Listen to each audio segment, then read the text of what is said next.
Okay, folks, we're back a little bit earlier than expected, but that's because we did find a game. Map number 2 between Cuddlebear and Bales is about to start. Cuddlebear. So this is apparently down 1-0 for Cuddlebear. It's up 1-0 in the favor of Bales as we get into map number 2. And again, the emphasis here is we did not cast this first game, so we don't know how it went. We don't know how it looked. We don't know what the build orders were or anything like that. But oh, StarCraft, please don't crash on me. There we go. I like both of these comments. Someone said, a wonderful guy says maybe root beer would make that Kraken taste better. And that actually sounds like an interesting combination. And the next one says pirate cough syrup, and I like that description for it. That actually sounds like what you would call that mixture, that concoction of things. But I actually, speaking of root beer, talked to Nathanius recently. I've only just learned how much, I guess, Europeans don't like root beer. And this is apparently a huge, huge deal. Well, now that I think about it, I didn't see very much root beer, but I just figured that it wasn't a thing they had. I thought they didn't like it. No, of course, Julie thinks it's disgusting, and many people in chat were kind of echoing this statement. I love root beer. I think it's amazing. Root beer is. I really like it, too. But okay, that aside, ladies and gentlemen, getting into game number 1. Nope, excuse me, game number 2. We didn't cast game number 1. He's currently leading 1-0 in the upper right. Is going to be Elevates, Red, Protoss, Bales. In the top left, as the Green Terran, he is Cuddlebear. And maybe it's like Hershey's chocolate. Like, is there something in root beer they don't usually eat? Because you know the whole Hershey's chocolate thing, right? Oh yeah, like it smells like barfy to people in Europe. Yeah, exactly. Yeah, I've actually noticed that too. Like, and not me too. Not since I've read it, but I've always noticed it. Like, when you smell it, it doesn't smell that great. Like, I'm not saying that I thought it smelled like barf or anything, right? It just didn't smell great, but you eat it, it tastes delicious.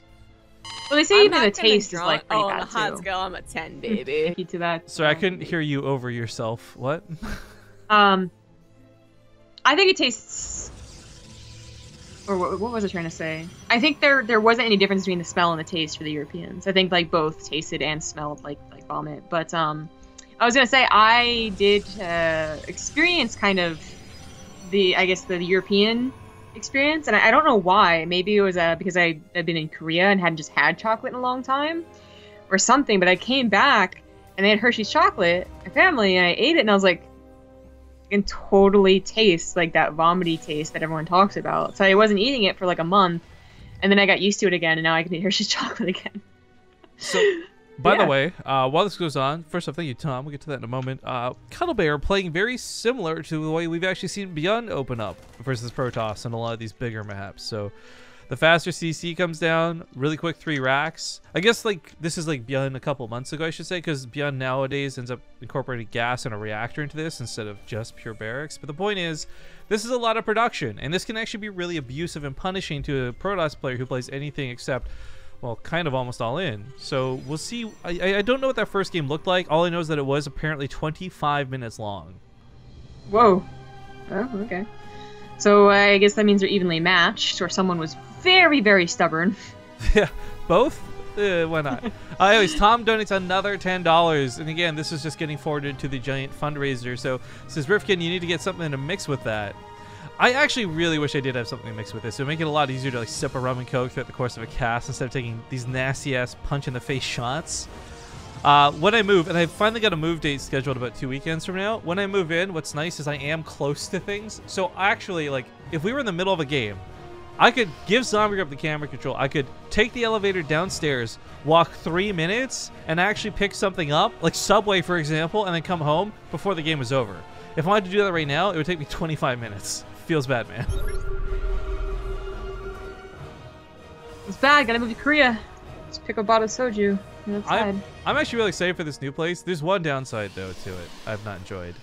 What's that? That's the shower is of course shorter, as I'm a rather large guy. So it is a problem where I'll be banging my hand on the ceiling a couple times. But the pressure is also kind of weak, and I didn't realize this. I thought it was just the building, or maybe I got scammed. But I guess just generally speaking, I guess out in the country, I've just enjoyed high pressure water, but apparently that's just not a regular thing in the city. And I was like, oh, This is new news to me, I guess. I haven't heard that stereotype. I'm trying to think of a reason as to why that would be, and maybe the fact that everyone uses it is why it's like less, or maybe they're a little more like environment conscious. Yeah, I don't know. Guys, but... I don't know. I guess if those are other reasons, it doesn't necessarily surprise me, but I would hear confirmation because like again, like I was in Korea and I didn't think it was particularly low pressure. But if it's so low pressure that you notice, then it's probably pretty bad. I hope, by the way, that when I do move in, I get to do a video and show you guys off the place. It's really nice. I really, really like it. I'm very happy with it. It's quite cozy. Mm. But okay, and affordable, which is what matters most. But War Prism comes in, and as we see, Cuddlebear has quite a few units to deal with this. However, this is what I was talking about before, where, okay, you might open with this really nice production set of units, but, oh, he's even pulling the mules. That feels bad, man. Ooh. Hate when it happens. And those are pretty fresh, too. I mean, definitely not what you want to do. It was definitely a lot more desperate than I think he needed to make it, but he didn't want to risk more Warpings coming. I agree. So Cuddlebear turning this into a bad situation because he is bleeding out a lot of SCVs through this. However, he is looking to hold and not lose the game to this attack directly. Yeah, down by 15 workers is not devastating. The attack isn't over, but I still think he has enough, especially if you go ahead and save those mules to get more production, but oh, maybe not. The thing is, he went for a command center first in the 3 racks. His production should have actually been okay enough to deal with this, with some smart tinkering and maneuvering. But I think pulling the SCVs too soon and taking a fight too soon. Yeah, he's already out of money. When it seems like the best thing to do was not actually in this case the best thing to do. He should just waited and try to buy time.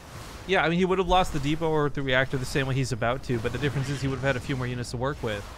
Now, of course, he has +1, which unfortunately doesn't time out for him the way he wants it to, and now there's adepts all over the place. Kudos to Bales, though, by the way. Like, he really got abusive with this. And he's got 2 Warp Prisms. Like, that's super cool.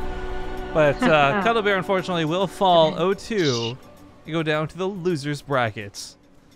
Yeah. Oh, well. That does, however, mean we have a pretty interesting finals. Bales versus Panda Bear Me. This is actually, in my mind, what I thought the loser's bracket finals would look like, not the winner's bracket finals. So, again, like, not to call either of them losers, I just think they're good enough to actually get to the end of both sides of this tournament. It's just really cool to see Panda Bear Me knock out True. That's an upset on the brackets, to say the least. And then Bales, I think, is a little more expected with his bracket side up against Panda Bear Me.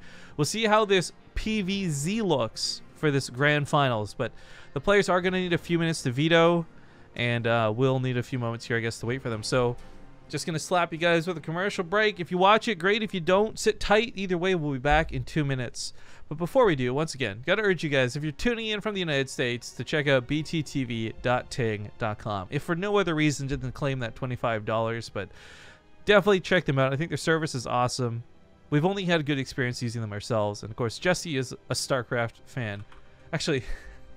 Small side note, Jesse actually does play StarCraft, and what I love is he does this like with his friends too, like on his own time.